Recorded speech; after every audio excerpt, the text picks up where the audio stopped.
प्रेम एक वचन भाग एक. संध्याकाळची वेळ होती. नाईक कुटुंबाचं घर नेहमीसारखंच शांत होतं. पण त्या शांततेत आज काहीतरी दडलेलं होतं. राधा नाईक देवघरात दिवा लावत होती. हात जोडलेले होते, पण डोळ्यात मात्र चिंता स्पष्ट दिसत होती. रमेश नाईक खुर्चीवर बसून पेपर वाचत होते, पण एकाच ओळीत ते तिसऱ्यांदा नजर घालत होते. घरातल्या तो अस्वस्थपणा कुठलाच चुकत नव्हता. मयूर मात्र खोलीत एकटाच बसून होता. फोन हातात होता, पण स्क्रीन बंद. डोळे समोरच्या भिंतीकडे होते, पण विचार मात्र खूप दूर भटकत होते. आयुष्यात कधी कधी असं होतं की माणूस सगळ्यांच्या मध्ये असतो, तरीही एकटा असतो. मयूर आज तसाच होता, कारण त्याच्या मनात एक नाव वारंवार उमटत होतं. दिव्या. दिव्या देशमुख. तिचं नाव जरी आठवलं तरी त्याच्या छातीत हलकीशी धडकन वाढायची. ती आठवण नेहमी आनंद देणारी नव्हती. कधी कधी ती प्रश्न बनून उभी राहायची.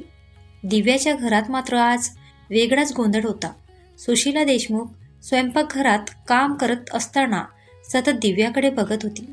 महेश देशमुख टीव्ही समोर बसले होते, पण लक्ष अजिबात नव्हते. मोनिका, दिव्याची बहीण, मात्र सगळं बघत होती आणि काहीतरी नक्कीच समजून घेत होती. दिव्या, आज तू फार शांत आहेस, सुशीलांनी सहज म्हणून टाकलं. पण त्या शब्दात आईची काळजी लपलेली नव्हती. दिव्याने हलकसं हसण्याचा प्रयत्न केला. काही नाही आई, असं म्हणत तिने नजर वळवली, पण मनात मात्र वेगळंच वादळ सुरू होतं. काही गोष्टी आपण बोलून सांगू शकत नाही. काही नात्यांना नाव देण्याआधी मन 1000 वेळा विचार करतं. मयूरसोबतचं तिचं नातंही असंच होतं. नाव नसलेलं पण खोल. मयूरला आठवलं पहिल्यांदा दिव्याला भेटल्याचा तो क्षण. तेव्हा कुठलाच कल्पना नव्हती की ही ओळख कधी वचनात बदलेल. त्या एका वाक्याने, त्या एका नजरेने दोघांच्या आयुष्याला वेगळं वळण दिलं होतं. पण वचन देणं जितकं सोपं असतं, ते निभावणं तितकंच अवघड असतं, हे आज दोघांनाही कळत होतं. राधा नाईक देवघरातून बाहेर आली आणि मयूरच्या खोलीकडे गेली. दरवाजात उभी राहून तिने त्यांच्याकडे पाहिलं. मयूर, आई म्हणून विचारते, काही लपवत तर नाहीयेस ना? तिचा आवाज मऊ होता, पण प्रश्न खोल. मयूरने नजर खाली घातली आणि उत्तर शब्दात देता येत नाही. काही उत्तर वेळ मागतात. त्या क्षणी दिव्याच्या फोनवर मेसेज आला. एकच ओळ होती, आज बोलायचं आहे, खूप महत्त्वाचं. दिव्याच्या हातातून फोन जवळजवळ खाली पडलाच, कारण तिला माहीत होतं आजची ही चर्चा सगळं बदलू शकते. नातं पुढे जाऊ शकतो किंवा कायमचं थांबू शकतो. आयुष्याच्या या टप्प्यावर उभं राहून दोघांनाही एकच प्रश्न सतावत होता, प्रेमाला वचन द्यायचं की स्वतःला वाचवायचं. रात्रीची वेळ झाली, पण मयूरच्या खोलीत अंधार असूनही झोपेचा मागमूस नव्हताच. दिव्याचा मेसेज अजूनही त्याच्या डोळ्यांसमोर तरळत होता. आज बोलायचं आहे, खूप महत्त्वाचं. त्या एका ओळीने त्याच्या मनात 1000 प्रश्न उभे केले होते. इतकी वर्ष मनात दडलेली भावना आज शब्दात उतरली. तर पुढे काय होईल याची भीती त्याला वाटत होती. पण न बोलता राहिलं तर हीच भीती आयुष्यभर बोचत राहील, हेही त्याला माहीत होतं. दुसरीकडे दिव्या खिडकीजवळ उभी होती. बाहेर चंद्रप्रकाश पसरलेला होता, पण तिच्या मनात मात्र अथुंग सावल्या होत्या. मोनिका तर तिला बघत होती. बहिणीचं मन कधी कसं असतं ओळखायचं हे तिला चांगलंच माहिती होतं. मयूर आहे ना? मोनिकाने थेट विचारलं. दिव्या दचकली. काही न बोलता फक्त मान हलवली. त्या एका हालचालीत तिचं सगळं सत्य समावेलं होतं. दिव्या, मोनिकाने तिच्या खांद्यावर हात ठेवला. प्रेम लपवून राहत नाही, उशीर केला तर ते प्रश्न बनतं. त्या शब्दांनी दिव्याचं काळीच थोडंसं थरथरलं, कारण ती स्वतःही तेच अनुभवत होती. मयूर घराबाहेर पडला तेव्हा राधा नाईक दारातच उभी होती. इतक्या रात्री कुठे? तिने विचारलं. मयूर थांबला.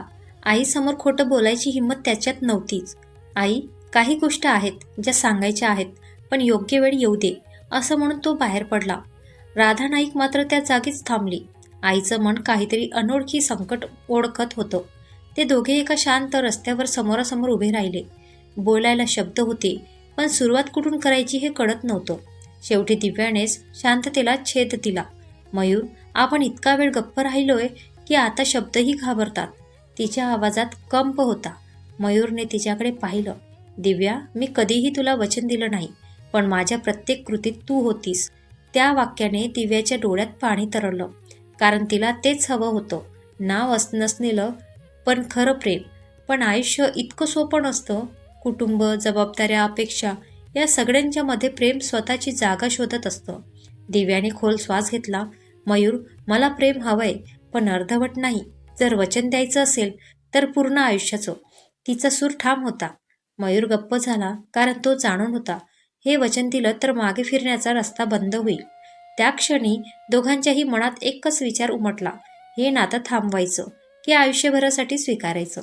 मयूर त्या रात्री उशिरा घरी परतला, पण घरात शांतता असूनही त्याच्या मनात वादळ उठलेलं होतं.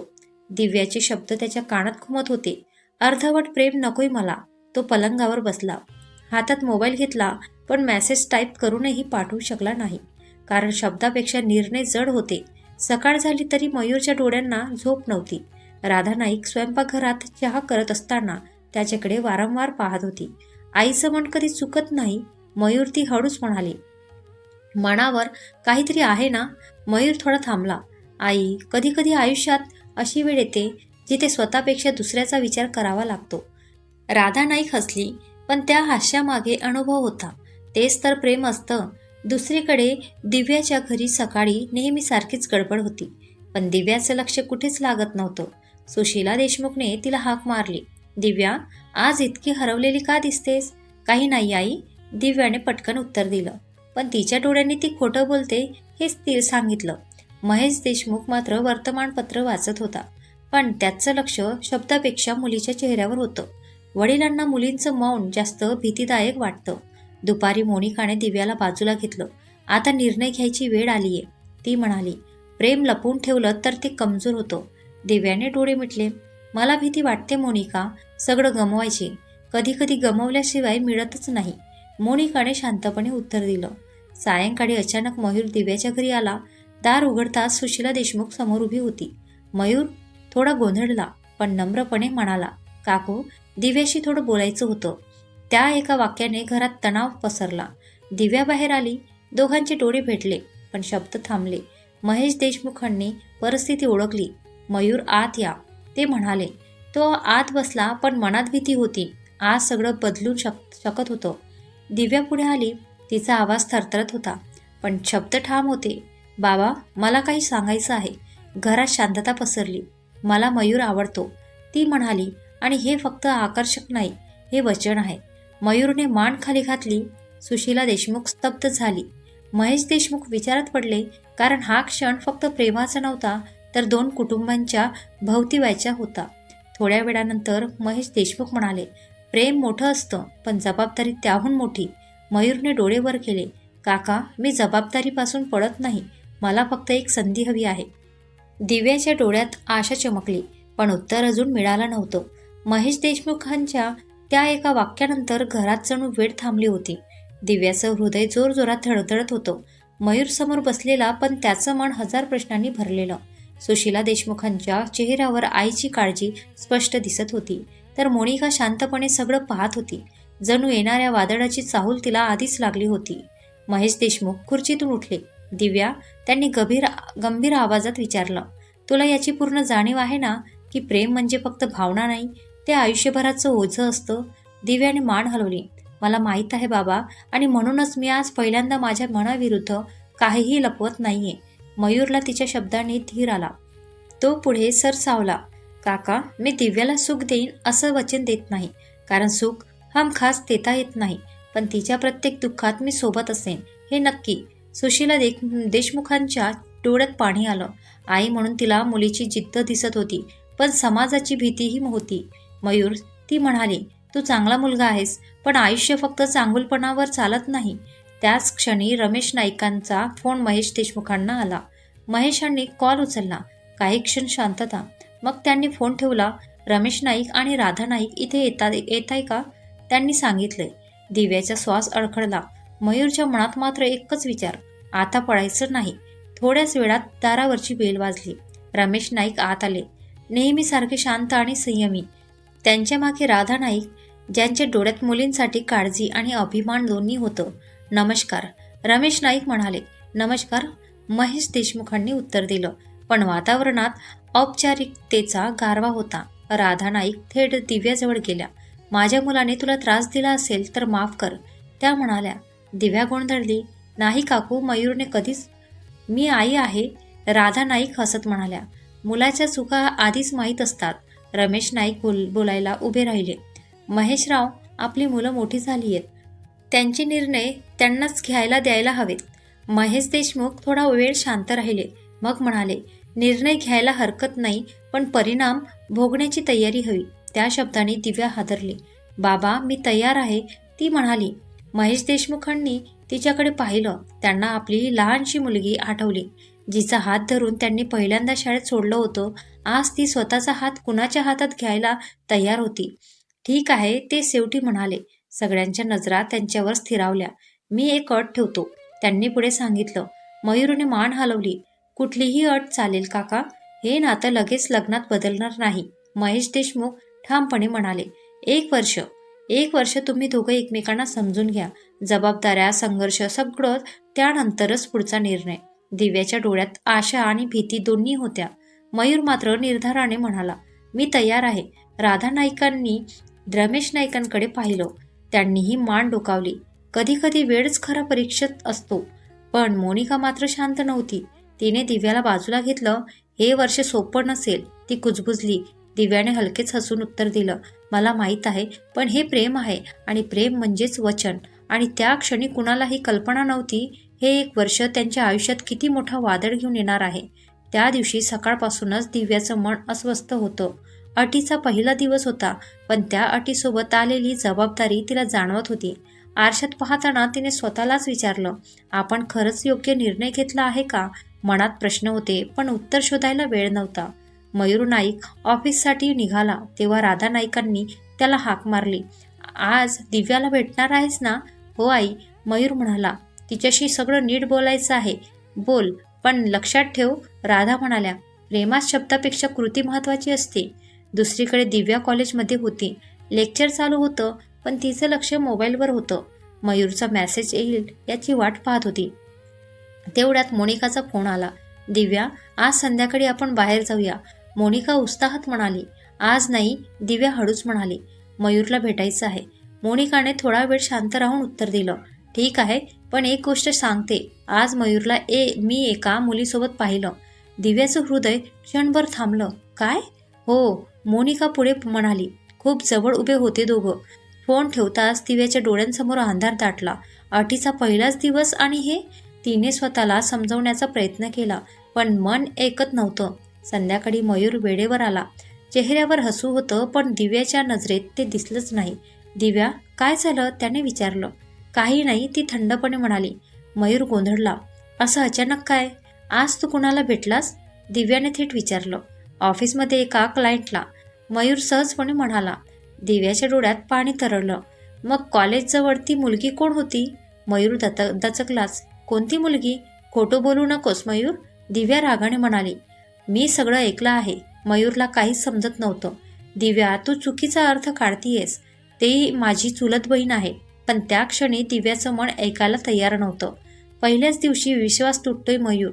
पुढे काय होईल? ती निघून गेली. मयूर तिथेच उभा राहिला, शब्दहीन, असहाय. रात्री दिव्या खिडकीत उभी होती. तिच्या डोळ्यातून अश्रू ओघळत होते. प्रेम म्हणजे इतकं अवघड असतं का? मोनिका तिच्याजवळ आली. दिव्या, कदाचित तू घाई करतीयस. मला भीती वाटते मोनिका, दिव्या म्हणाली. ही अटच आपल्या प्रेमाची परीक्षा घेणार आहे. दुसरीकडे मयूरही अस्वस्थ होता. रमेश नाईकांनी त्याच्या खांद्यावर हात ठेवला. पहिला गैरसमज जास्त त्रास देतो, ते म्हणाले, पण तोच नातं मजबूतही करतो. जर दोघंही थांबले तर. मयूरने निश्चय केला. दिव्याला समजवल्याशिवाय शांत बसायचं नाही. पण नियती काही वेगळाच खेळ खेळणार होती. संध्याकाळची वेळ होती. घरात शांतता होती, पण त्या शांततेही दिव्याच्या मनात वादळ उसळलेलं होतं. दिव्या खिडकीजवळ उभी होती. बाहेर पावसाची हलकी सर येत होती. थेंब काचेवर आदळत होते आणि प्रत्येक थेंबांसोबत तिच्या मनातला प्रश्न अधिक खोल होत चालला होता. हे सगळं इथेच थांबवायचं का, की अजून थोडं सहन करायचं? दुपारी जे घडलं होतं ते तिच्या डोळ्यांसमोरून जातच नव्हतं. मोनिका, स्वतःची बहीण, आज पहिल्यांदाच तिने दिव्याला असं थेट विचारलं होतं. ताई, तुला खरंच वाटतं का मयूर योग्य आहे? तो प्रश्न साधा नव्हता. तो दिव्याच्या मनावर बसलेला एक जोरदार आघात होता. दिव्याने खोल श्वास घेतला. तेवढ्यात स्वयंपाकघरातून सुशीला देशमुखांचा आवाज आला. दिव्या, चहा घेणार का ग? हो आई, दिव्या म्हणाली, पण तिचा आवाज थोडा थरथरत होता. सुशीला तिला पाहताच ओळखून गेली. आई असते ती. लेकीच्या चेहऱ्यावरचं दुःख शब्दाशिवाय ओळखते. दिव्या खुर्चीवर बसली. चहाचा कप हातात होता, पण मन कुठेच नव्हतं. काय झालं? सुशीला शांतपणे विचारत म्हणाली. दिव्या काही बोलणार? तेवढ्यात रमेश नाईकांचा चेहरा तिच्या डोळ्यांसमोर आला. मयूरचे वडील. आज दुपारी त्यांनी फोनवर जे बोललं होतं ते अजूनही कानात घुमत होतं. दिव्या, नातं म्हणजे समजून सगळं परफेक्ट असतंच असं नाही. खरंच का? की ही समजूत फक्त तिनेच करायची होती? मयूर तो चांगला होता, काळजी घेणारा होता, प्रेम करणारा होता, पण अलीकडे तो बदलतोय असं तिला जाणवत होतं. कामाचा ताण, घरच्या अपेक्षा आणि त्यात दिव्याला समजून घ्यायला त्याच्याकडे वेळच उरत नव्हता. दिव्याचे डोळे पाणावले. आई, ती हळूच म्हणाली. सुशीलाने तिचा हात हातात घेतला. मनात जे आहे ते सांग, साठवून ठेवू नकोस. दिव्या थोडा वेळ शांत राहिली. मग सगळं ओघात बाहेर आलं. आई, मी खूप थकले. प्रेम करताना एवढं एकटं वाटायला नको ना. मी थांबते, समजून घेते, पण समोरून तेवढाच प्रयत्न दिसत नाही. सुशीला काही वेळ शांत राहिली. थांबणं आणि सोडून देणं यात फार बारीक फरक असतो, ती हळूच म्हणाली. पण तो फरक ओळखायला मन शांत असावं लागतं. दिव्याने डोळे मिटले. त्या क्षणी मयूर नाईकही अस्वस्थ होता. तो आपल्या खोलीत एकटा बसला होता. मोबाईल हातात होता. दिव्याचं नाव स्क्रीनवर दिसत होतं, पण कॉल करण्याचं धाडस तो करू शकलाच नव्हता. मी चुकतोय का? तो स्वतःलाच विचारत होता. राधा नाईक दारात उभी होती. मयूर, तिने हाक मारली. आई, तो उठून उभा राहिला. असं काय झालंय की तू स्वतःपासून दूर जातोय? राधाने विचारलं. मयूरने सगळं सांगितलं. नाही, पण एवढंच म्हणाला. आई, कधी कधी प्रेम पुरेसे वाटत नाही. राधा शांतपणे म्हणाली. प्रेम पुरेसं नसतं तेव्हा संवाद कमी पडतो. मयूर खाली मान घालून उभा राहिला. त्या क्षणी दिव्याने मोबाईल हातात घेतला. एकच प्रश्न तिच्या मनात खोडत होता. मी आता पुढे काय करायचं? कॉल करायचा की स्वतःला थोडा वेळ द्यायचा? तिने स्क्रीनकडे पाहिलं. मयूरचा मिस कॉल दिसत होता. 5 मिनिटापूर्वी. दिव्याचं मन जोरात धडधडू लागलं. ती हळूच कुजबुजली. थांबायचं की सोडून द्यायचं? आणि त्या क्षणी तिच्या फोनवर पुन्हा कॉल आला. मयूर नाईक. फोन उचलला तर सगळं बदलू शकत होतं, आणि नाही उचलला तर कदाचित काहीतरी कायमचं तुटणार होतं. मोबाईल सतत वाजत राहिला होता. दिव्याच्या हातात फोन होता, पण बोट उचलायला तयार होत नव्हतं. स्क्रीनवर एकच नाव चमकत होतं, मयूर नाईक. त्या एका कॉलमध्ये कितीतरी प्रश्न दडलेले होते. त्या एका कॉलमध्ये तिचं आजचं आणि उद्याचं आयुष्य गुंतलेलं होतं. दिव्याने डोळे मिटले. मनात एकच विचार आला. फोन उचलला तर पुन्हा सगळं सहन करावं लागेल, आणि उचलला नाही तर कदाचित सगळं संपेल. तेवढ्यात सुशीला देशमुख तिच्या खोलीत आली. दिव्या, आईचा आवाज ऐकताच दिव्याच्या डोळ्यात पाणी तरळलं. फोन आहे ना? सुशीलाने शांतपणे विचारलं. दिव्याने फक्त मान हलवली. कोणाचा? आईने पुन्हा विचारलं. जणू उत्तर तिला आधीच माहीत होतं. मयूरचा. दिव्याचा आवाज अगदी हळू झाला. सुशीला काही क्षण शांत राहिली. मग म्हणाली, फोन उचलणं किंवा न उचलणं हा निर्णय नाही ग. तो फक्त सुरुवात असते. खरा निर्णय नंतर होतो. काय बोलायचं आणि किती ऐकायचं? दिव्याने हळूच फोन कानाशी लावला. हॅलो, ती म्हणाली. आवाज थरथरत. पलीकडून मयूरचा श्वास ऐकू आला. जणू तोही शब्द शोधत होता. दिव्या, त्याने हाक मारली. त्या एका शब्दात अपराधीपणा, काळजी आणि भीती सगळं मिसळलेलं होतं. काय झालं? दिव्याने विचारलं, पण तिचा आवाज थंड होता. तू ठीक आहेस ना? मयूरने विचारलं. त्या प्रश्नाने दिव्याच्या मनातली कोंडी सुटली. मी ठीक असते तर तुला हे विचारावं लागलंच नसतं, ती शांतपणे म्हणाली. मयूर गप्प झाला. मयूर, दिव्या पुढे म्हणाली. मला थकल्यासारखं वाटतंय. प्रत्येक वेळी समजून घेणं, माफ करणं, स्वतःला मागे ठेवणं, हे सगळं मी एकटीच का करते? मयूरच्या डोळ्यासमोर सगळं फिरून गेलं. त्याच्या आईचे शब्द आठवले. संवाद कमी पडतोय, मी चुकतोय. तो हळूच म्हणाला. पण मी मुद्दाम तुला दुखावत नाहीये दिव्या, मला माहीत आहे. दिव्या म्हणाली. पण न कळत दुखावणं सुद्धा दुखतंच. त्या क्षणी मयूरच्या खोलीत राधा नाईक दाराआड उभी होती. तिला पूर्ण संभाषण ऐकू येत होतं. मयूर पुढे म्हणाला. दिव्या, मला थोडा वेळ दे. मी सगळं नीट करायचा प्रयत्न करेन. दिव्याने डोळे मिटले. वेळ तेच तर ती आधीच देत होती. मयूर ती थोडा वेळ शांत राहून म्हणाले, मला वेळ नकोय, मला खात्री हवी आहे. कशाची? तो घाईघाईने विचारत म्हणाला की हे नातं फक्त सवयीवर नाही तर खरंच प्रेमावर टिकणार आहे. मयूर काही बोलू शकला नाही, कारण पहिल्यांदाच त्यालाही प्रश्न पडला होता, आपण खरंच प्रेम निभावतोय का, की फक्त नातं ओढतोय. मला उद्या भेटायचे तुला, दिव्या म्हणाली. समोरासमोर मयूरचा श्वास थांबला. उद्या? तो विचारत म्हणाला. हो, दिव्या ठामपणे म्हणाली. उद्या ठरवू, हे नातं पुढे न्यायचं की इथेच थांबवायचं. फोन कट झाला. दिव्या खुर्चीवर बसली. हात थरथरत होते, पण मन थोडंसं हलकं झालं होतं. सुशीला तिच्या जवळ आली आणि म्हणाली, कधी कधी उत्तर मिळण्यासाठी थोडा धक्का द्यावा लागतो. मयूर मात्र अजूनही फोनकडे पाहत उभा होता. राधा नाईक पुढे आली. उद्या काय करणार आहेस? तिने विचारलं. मयूर हळूच म्हणाला, उद्या मी पहिल्यांदाच स्वतःसाठी नाही तर तिच्यासाठी लढणार आहे. पण प्रश्न अजूनही तसाच होता. उद्या भेटीत दिव्या काय निर्णय घेणार? मयूर तिचा विश्वास परत जिंकू शकेल का, की हा कॉल शेवटचा ठरणार? आजचा हा भाग इथेच थांबतो. पण मयूर आणि दिव्याचं नातं पुढे कोणत्या वळणावर जाणार?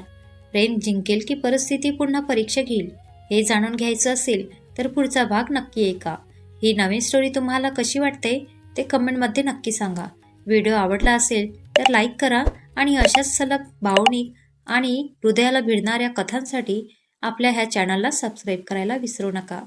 भेटूया पुढील भागात. धन्यवाद.